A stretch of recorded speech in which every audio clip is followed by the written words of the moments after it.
Right now, Greenland is covered with Russian and Chinese ships all over the place. We need Greenland from the standpoint of national security. And Denmark is not going to be able to do it, I can tell you. That is why you have to take to the streets. The sovereignty of our people is at risk. Our social achievements are at risk. But beyond that,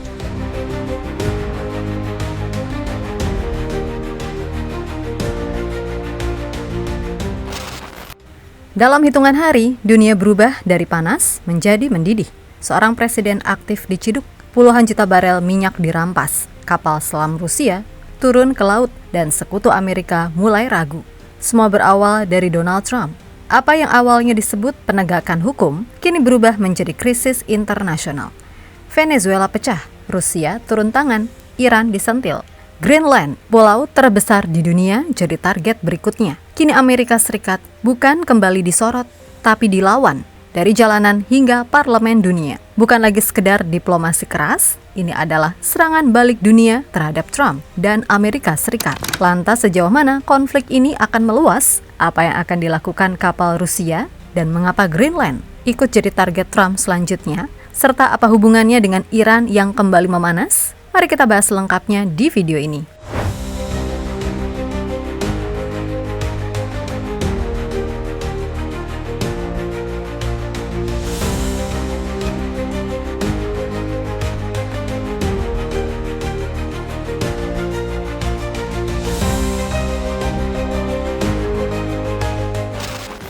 Semua ini berawal dari awal Januari. Presiden Venezuela, Nicolas Maduro, ditangkap oleh pasukan Amerika Serikat, dibawa paksa keluar dari negaranya, dan diterbangkan ke New York untuk diadili di pengadilan domestik Amerika. Washington menyebutnya penegakan hukum, tapi bagi banyak negara, ini adalah penculikan lintas negara. Belum berhenti di situ. Terbaru, Amerika Serikat memberlakukan blokade laut total, menyita 30 hingga 50 juta barel minyak Venezuela, mengumumkan bahwa hasil penjualan minyak itu akan dikendalikan langsung oleh Presiden AS. Hal ini dikatakan langsung oleh Trump di Social Truth. Dalam sosial medianya, Trump mengatakan, Venezuela akan menyerahkan antara 30 dan 50 juta barel minyak berkualitas tinggi yang telah disetujui kepada Amerika Serikat. Minyak ini akan dijual dengan harga pasar, dan uang tersebut akan dikendalikan oleh saya sebagai Presiden Amerika Serikat. Langkah ini mengirim satu pesan keras ke dunia. Amerika tidak hanya menghukum, tapi mengambil alih. Dan justru di titik inilah kepercayaan global mulai runtuh. Karena jika seorang presiden bisa diciduk, dibawa ke pengadilan negara lain, lalu sumber daya alam negaranya dirampas, maka tidak ada lagi jaminan kedaulatan bagi negara manapun. Dan dunia kini mulai melawan.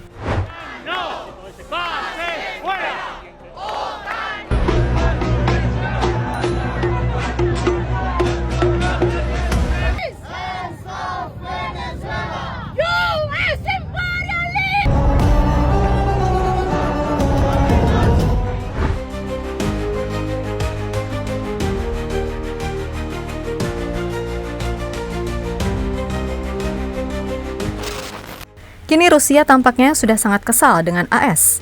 Rusia langsung turun tangan dan konflik benar-benar turun ke laut.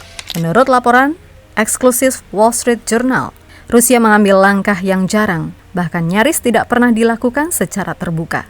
Moskow mengirim kapal selam dan aset angkatan laut lainnya untuk mengawal sebuah kapal tanker minyak yang sedang dikejar Amerika Serikat. Kapal tanker tersebut awalnya dikenal sebagai Bella 1, kapal tua, berkarat dan kosong. Namun justru kapal inilah yang menjadi titik panas baru dalam hubungan AS Rusia. Amerika Serikat menuduh kapal tersebut bagian dari armada bayangan yang mengangkut minyak ilegal dari Venezuela, Iran, dan Rusia.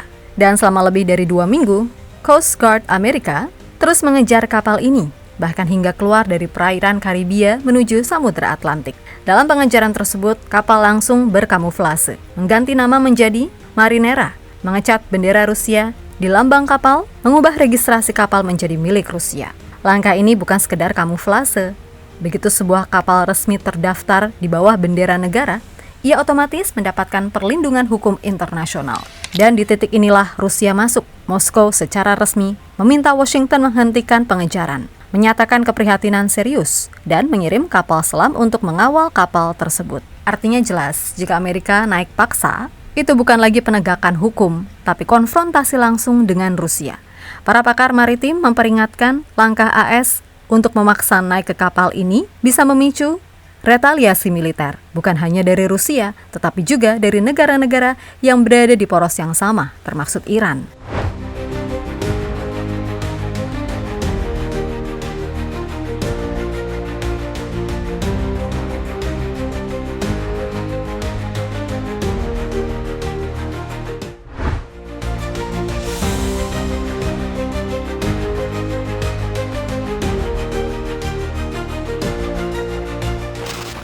Di tengah panasnya konflik Venezuela dan saat Rusia sudah menurunkan kapal selam, Donald Trump justru mengirim pesan lain melalui sebuah simbol di topinya yang bertuliskan Make Iran Great Again.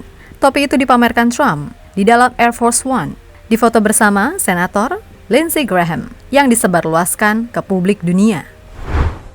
Sekilas terlihat seperti gimmick politik, namun bagi Iran dan sekutu-sekutunya, pesan ini sangat jelas karena frasa itu bukan sekedar slogan, itu adalah kode lama dalam geopolitik, yaitu perubahan rezim. Trump bahkan secara terbuka memperingatkan bahwa Amerika Serikat siap melakukan intervensi militer jika aparat Iran bertindak keras terhadap demonstran.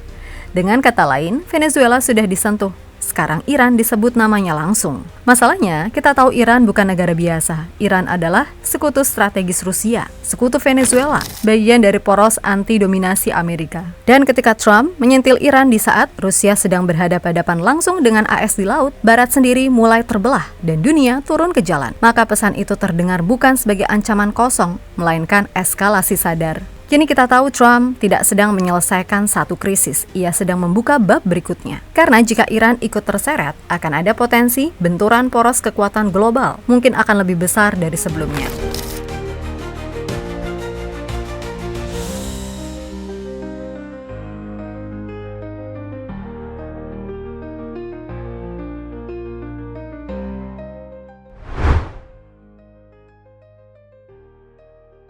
Saat dunia masih fokus ke Venezuela, Donald Trump justru melangkah lebih jauh. Gedung Putih secara terbuka menyatakan penggunaan militer tidak dikesampingkan untuk mengambil alih Greenland. Alasannya terdengar familiar, keamanan nasional, ancaman Rusia dan China, posisi strategis Arktik.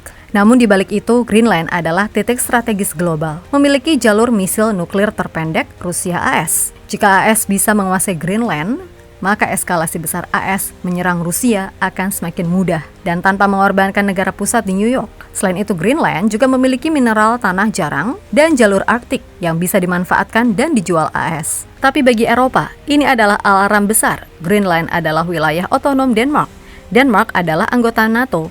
Artinya, ancaman ini tidak datang ke musuh, tapi ke sekutu sendiri. Reaksi pun keras. Denmark menolak. Greenland menegaskan tidak untuk dijual.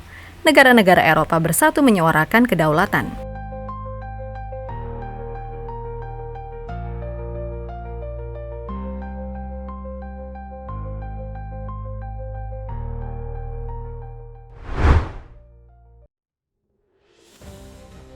Tekanan terbesar terhadap Donald Trump kini datang dari arah yang tidak bisa dibungkam dengan senjata, dari rakyat dunia. Sejak penculikan Presiden Venezuela, Nicolas Maduro, gelombang protes meledak serempak di berbagai benua. Venezuela, Amerika Serikat, Madrid, Spanyol, London, Inggris, New Delhi, India, Pakistan, hingga Jakarta, Indonesia. Di Jakarta, ribuan massa berkumpul di depan Kedutaan Besar Amerika Serikat di Jalan Medan Merdeka Selatan. Aksi ini diikuti oleh Himpunan Mahasiswa Islam atau HMI, Gerakan Buruh Bersama Rakyat atau Gebrak, KASBI, GMNI, Kontras, hingga Aliansi Serikat Pekerja dan Buruh. Spanduk-spanduk dibentangkan, teriakan lantang menggema, satu tuntutan utama disuarakan. Amerika Serikat harus menghentikan intervensi dan mengembalikan kedaulatan Venezuela.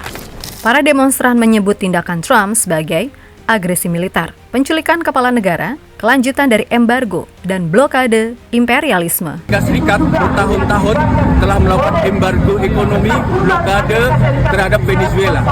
Kami mendesak kepada pemerintah Indonesia untuk bersikap secara tegas menolak campur tangan intervensi Amerika Serikat terhadap Venezuela. Tekanan tidak berhenti di jalan. Di Eropa, retakan mulai terlihat di jantung barat sendiri. Perdana Menteri Spanyol secara tegas menyebut operasi AS melanggar hukum internasional, bermotif sumber daya alam, menciptakan preseden berbahaya. Di Inggris, peringatan keras juga datang dari parlemen. Ketua Komite Urusan Luar Negeri Parlemen Inggris, Thornberry, menyatakan tidak ada dasar hukum untuk ini. Ini preseden berbahaya yang bisa ditiru Rusia dan China. Ia bahkan menegaskan, Anda tidak bisa menculik pemimpin negara lain, membawanya ke pengadilan domestik, dan berharap dunia diam. Itu anarki internasional. Pernyataan ini adalah tamparan keras bagi Washington, karena ketika sekutu sendiri mulai berbicara soal anarki, maka legitimasi moral Amerika runtuh. Tekanan global sudah terbentuk dan Trump kini berdiri di bawah sorotan dunia.